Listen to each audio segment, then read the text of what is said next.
Dengarkan serial Kaidah-Kaidah Kehidupan dalam Al-Quran yang diambil dari kitab Qawaid Quraniyah karya Asy-Syaikh Dr. Umar Al-Muqbil bersama Ustaz Nur Fajri Ramadan. Bismillahirrahmanirrahim. Assalamualaikum warahmatullahi wabarakatuh. Alhamdulillah wassalatu wassalamu ala Rasulillah wa ala alihi wa ashabihi wa man walah wa la hawla wa la quwata illa billahi amma ba'd.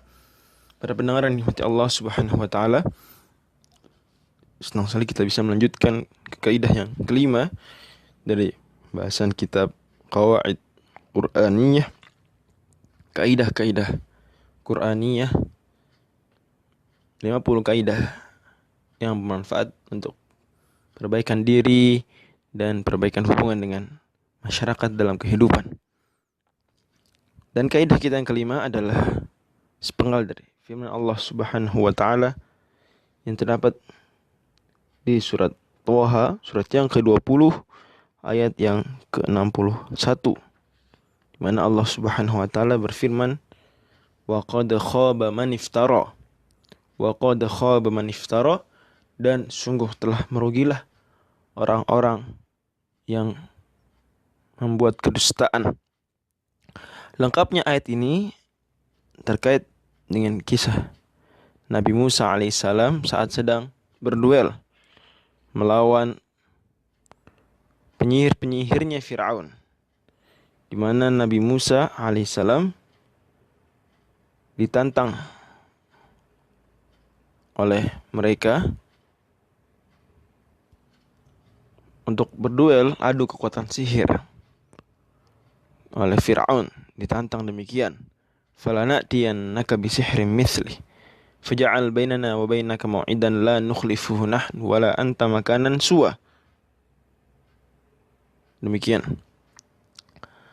Kemudian akhirnya Nabi Musa alaihissalam menyanggupi dengan mengatakan, qala maw'idukum yaumuz zinati wa an yuhsyaran nasu duha. Ya, janji kita adalah pada saat hari raya kalian, yaumuz zinah, dan hendaklah dikumpulkan manusia pada waktu duha.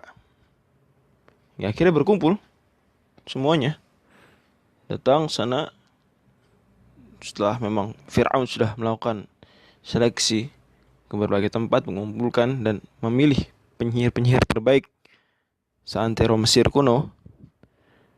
Nah, kemudian Nabi Musa mengatakan kepada para penyihir tatkala mereka sudah bertemu, qala lahum Musa wailakum la taftaru 'ala Allahi kadhiban fayushitakum bi'adzab wa qad khaba man iftara. Nabi Musa alaihissalam berkata kepada mereka, celaka kalian, jangan kalian mengatasnamakan Allah dalam kedustaan, sehingga kelak Allah Subhanahu wa taala akan menimpakan kepada kalian azab, dan sungguh telah celakalah dan merugilah orang yang mengada-adakan kedustaan atas nama Allah Subhanahu wa taala. Ini sekilas.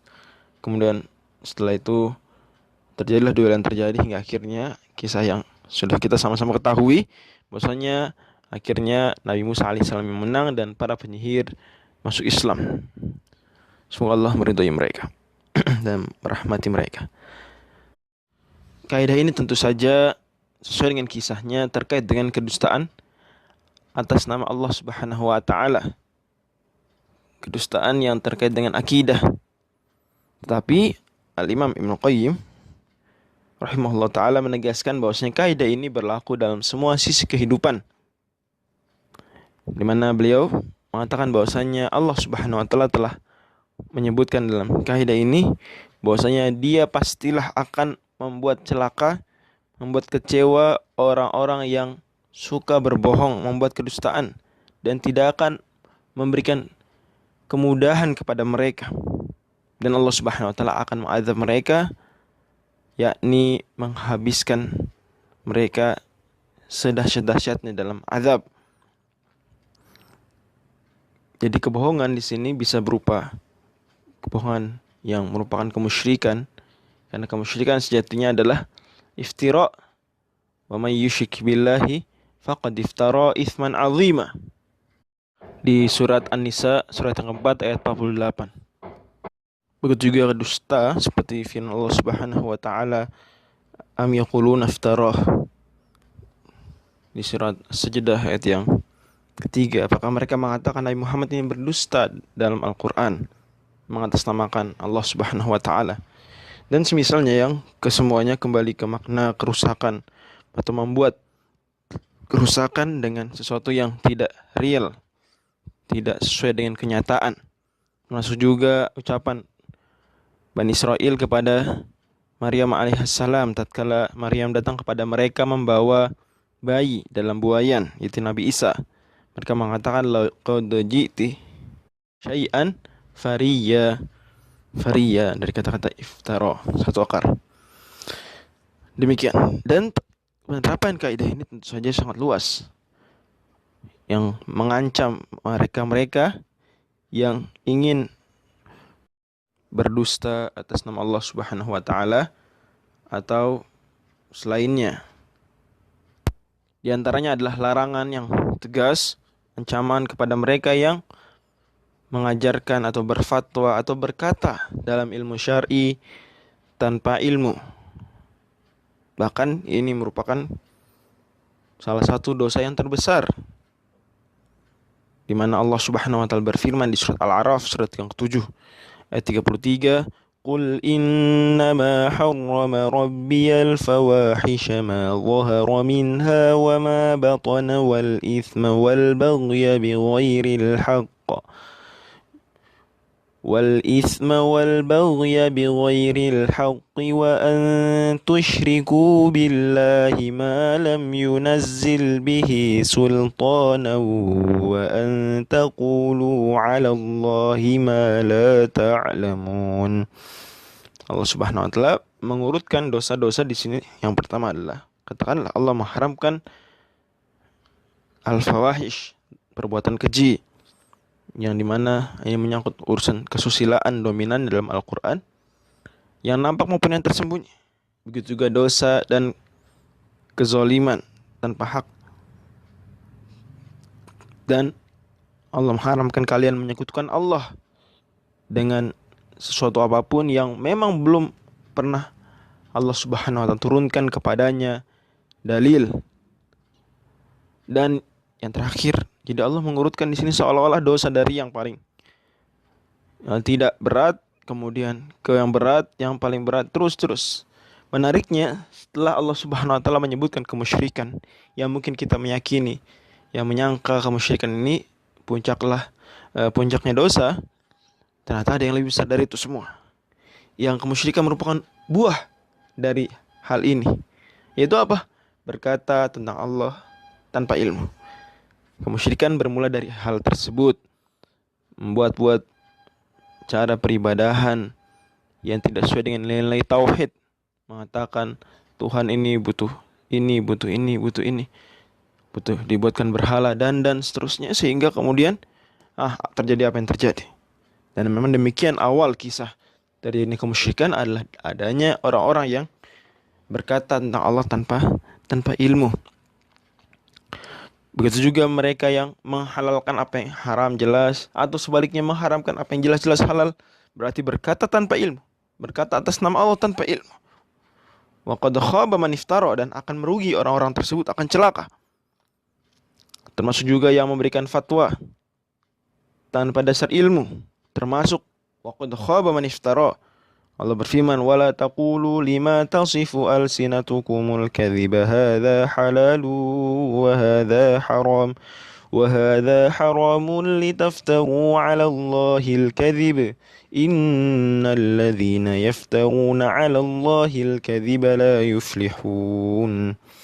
Surat An-Nahl surat 16 ayat 116. Allah Subhanahu wa taala berfirman, dan janganlah kalian mengatakan dengan lisan-lisan kalian tersebut kedustaan dengan mengklaim ini halal, itu haram, padahal tidak demikian. Sebenarnya kalian berkata tanpa ilmu, litaftaru 'ala Allahil kadzib. Lagi keluar kata iftara.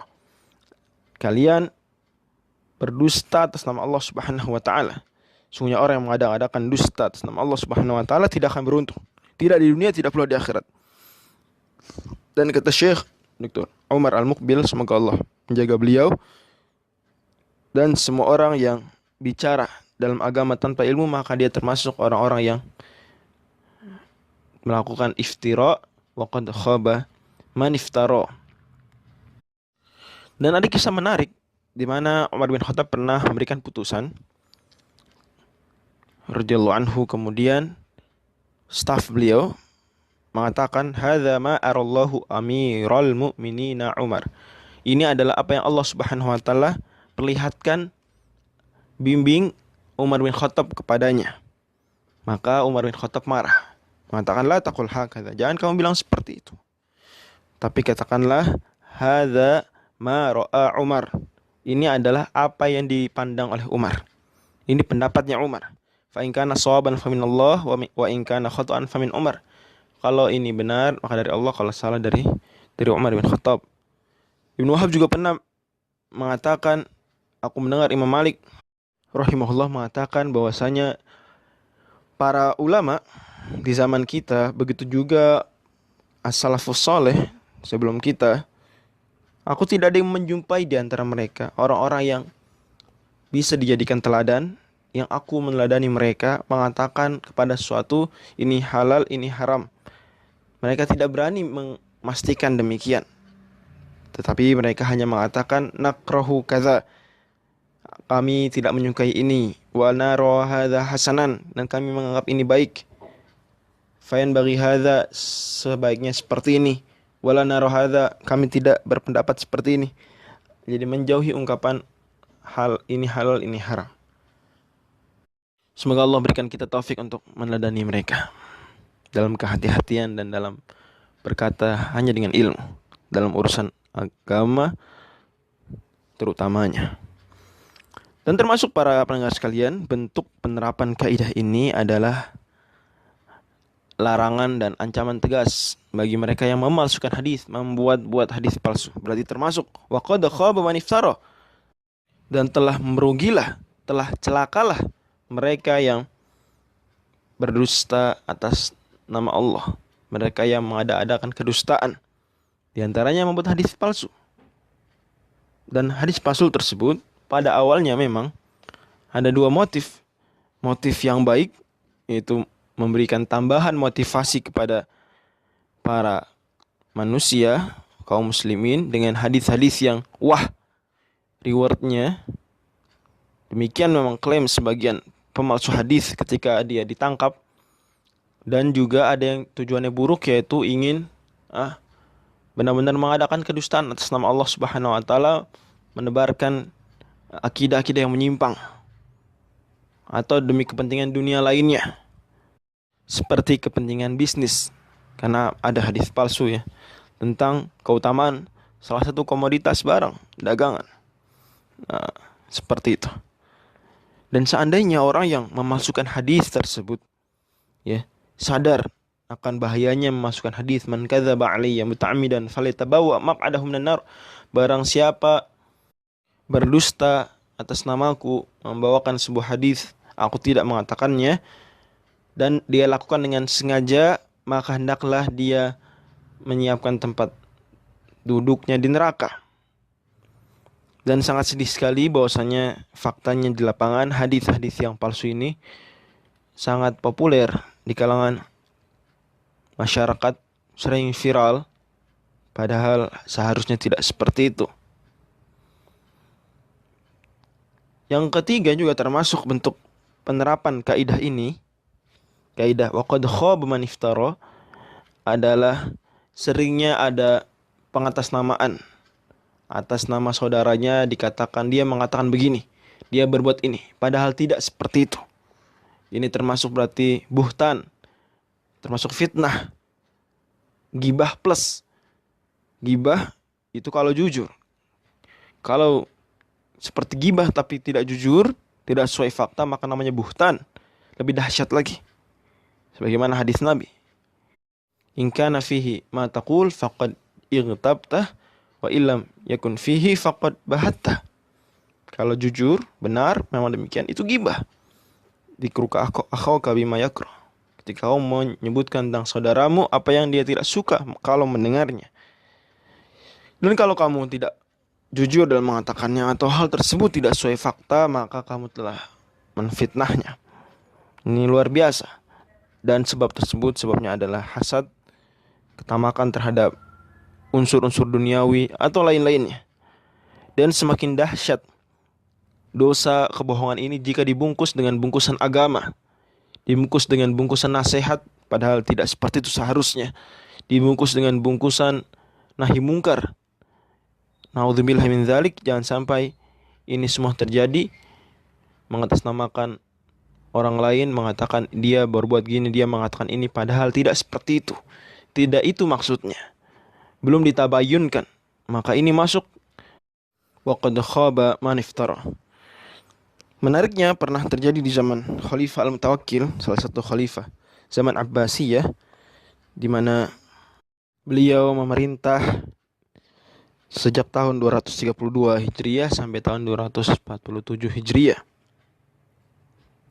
Dan di zaman beliau menggantikan Al-Wathiq Billah. Al-Wathiq Billah, khalifah sebelumnya. Dan Masya Allah, berkata kepadanya salah seorang ulama Ahlussunnah wal Jamaah, namanya Abdul Aziz bin Yahya Al-Kannani, "Wahai Amirul Mukminin, tidak ada perkara yang aku lihat lebih menakjubkan, lebih aneh daripada apa yang dilakukan oleh Al-Wathiq. Dia membunuh Ahmad bin Nasr dalam keadaan Ahmad bin Nasr sedang membaca Al-Quran, dan terus demikian Ahmad bin Nasr membaca Al-Quran sampai dia dikubur. Lisannya kemudian terus mengaji. Maka Al-Mutawakkil sedikit kesal. Mengapa? Karena yang disinggung adalah saudaranya, khalifah sebelumnya. Sehingga kemudian bangkitlah salah seorang Mu'tazilah zaman tersebut, namanya Muhammad bin Abdul Malik Az-Zayyad. Langsung ditanya oleh Al-Mutawakkil, "Di dadaku ada sesuatu yang mengganjal terkait dengan pembunuhan Ahmad bin Nasr." Maka dia mengatakan, "Wahai Amirul Mukminin, semoga Allah membakarku dengan neraka. Sungguh Amirul Mukminin Al-Wathiq Billah membunuhnya dalam kondisi Ahmad bin Nasr ini kafir." Kemudian datang lagi Harsamah, sama tokoh Mu'tazilah. Al-Mutawakkil bertanya lagi, "Di dadaku ada sesuatu yang mengganjal terkait pembunuhan Ahmad bin Nasr." Dia mengatakan, "Semoga Allah memotong-motong saya sedikit demi sedikit, sepotong demi potong. Sungguh Al-Wathiq dahulu membunuh Ahmad bin Nasr, dan Ahmad bin Nasr dalam keadaan kafir." Datang lagi Ahmad bin Abi Du'ad, ulama Mu'tazilah terbesar saat itu, penasihat tertinggi kekhalifahan. Jawabannya sama, kurang lebih, "Semoga Allah membunuhku di Falij. Sungguh Al-Wathiq membunuh Ahmad bin Nasr dalam keadaan dia kafir." Kemudian hingga akhirnya terjadi apa yang terjadi dan terbukti, maka akhirnya Az-Zayyad, orang yang pertama, benar-benar dibakar dengan api. Harsamah benar-benar dia lari, kemudian hingga akhirnya dibunuh oleh Bani Khuza'ah, akhirnya dipotong, dimutilasi. Dan Ahmad bin Abi Du'ad, sungguh dia mendapatkan penyakit yang luar biasa di kulitnya. Begitu juga kisah salah seorang dosen wanita yang dia telah ditalak 2 kali. Yani 2 kali menjalani pernikahan tapi gagal terus, ditalak. Setelah itu dia berniat menikahi salah seorang kerabatnya, tentu saja bukan mahram dalam hal ini, yang dia hidupnya nikmat bersama keluarganya. Tetapi dia masih menikah dengan istrinya yang sekarang. Akhirnya dia bersepakat dengan salah seorang kerabat yang lain, sepupunya laki-laki, di mana kita harus merusak rumah tangga mereka. Kemudian setelah itu saya akan menikah dengan sang suami dan kamu menikah dengan sang istri. Memang demikian niat mereka. Akhirnya dibuatlah isu bahwasanya sang istri tersebut selingkuh, dan demikian. Hingga akhirnya terjadilah perceraian yang mereka inginkan. Tapi apa yang terjadi? Sang wanita, justru sang istri yang terfitnah tersebut, kelak akan menikah dengan laki yang memiliki kedudukan lebih tinggi. Kemudian sang suami yang dirusak rumah tangganya ini justru tidak menikahi sang wanita yang menuduh ini. Begitu juga sepupunya juga tentu saja gagal menikahi wanita yang telah mereka tuduh. Artinya semua rencananya gagal. Semua rencananya gagal. Kemudian setelah itu justru yang terjadi adalah akibat dari kezaliman mereka. Sang wanita yang menuduh ini mendapatkan kanker darah, sementara sepupunya lelaki ini yang menuduh juga dia terbakar saat kesetrum listrik 3 tahun setelah kejadian tersebut. Nasallallahu al-afiyah. Begitu juga salah seorang di zaman ini juga yang dia tadinya adalah siswa SMA, kemudian bertengkar dengan salah seorang siswa yang teladan. Maka setelah itu sang siswa ini bertekad untuk merusak masa depan siswa teladan tersebut karena mereka terlibat cekcok. Hingga akhirnya dia menyisipkan narkoba ke dalam tas sang siswa teladan tadi. Kemudian mereka, yang dia ini dan timnya, melaporkan bahwasanya di dalam tas lelaki tersebut, di dalam tas siswa teladan tadi, ada narkoba. Dilaporkan ke polisi. Hingga akhirnya kemudian selesailah rencana mereka dengan akhirnya ditangkap sang siswa teladan tadi. Setelah itu, beberapa tahun setelahnya, akhirnya yang menuduh ini terkena kasus kecelakaan yang kemudian membuat dia kehilangan kedua tangannya. Kemudian dia juga harus duduk di kursi dorong. Dan dia tahu ini semua adalah akibat kezalimannya, balasan dari Allah. Akhirnya dia menghubungi sang siswa teladan yang telah ditangkap polisi tadi, yang bahkan namanya telah tercemar, yang masa depannya sudah rusak, meminta maaf kepadanya tapi ditolak. Bahkan dia mengakui bahwasanya, ya, saya mendoakan setiap malam agar Allah membalas orang yang telah menzolimi saya dengan balasan yang sepantasnya. Dan demikianlah Allah Subhanahu wa taala telah menunjukkan kepada kita dalam sunatullahnya, wa qad khaba man iftara. Wallahu a'lam bissawab. Assalamualaikum warahmatullahi wabarakatuh. Tersedia di YouTube, Spotify, dan TikTok Yayasan Bisa.